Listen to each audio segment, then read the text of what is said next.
So guys अहिले चाहिँ हामी जुगेडीको यतापट्टिको दासढुङ्गाबाट नि यता पुलतिर आएको छौँ केटाहरूसँग।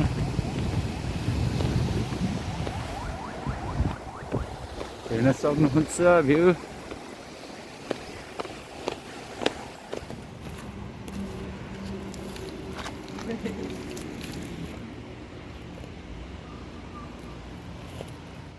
सो गाइज है भ्यू चाहिँ यस्तो बबाल छ नि है, क्यामेरामा कस्तो देखिरहेछ I don't no.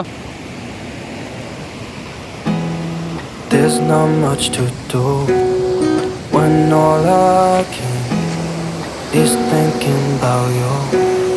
Not doing well, don't know where you are. स्वास्थ्यको लागि हानिकारक हो तर हामी खानेहरूलाई हानिकारक बी द डिफरेन्ट हो। दाइको मिठो साहारीको है जस्तो गाइज है हाम्रो दाइको नि च्यानल छ होइन, र दाइ केही भनिदिनु नि त हजुरको च्यानलको बारेमा। अहिले म एक्टिभ छैन त्यति नै, एक्टिभ भएपछि फेरि त्यसको नाम भनिदिनु नि त। मेरो पहिला चाहिँ छिटो छ यार। ए सबैले गरेर चेक इट आउट है गाइज है, फलो गरिदिनु भयो। हामी एकअर्कालाई सपोर्ट गर्नु पऱ्यो गाइज होइन, हामी नेपाली जनताहरू भएर होइन। So let me enjoy guys है, हामी पनि यस्तो इन्जोय गर्न आएको, यस्तो इन्जोय गरौँ। तपाईँहरू नि अब भिडियो हेरेर इन्जोय गर्नु होला।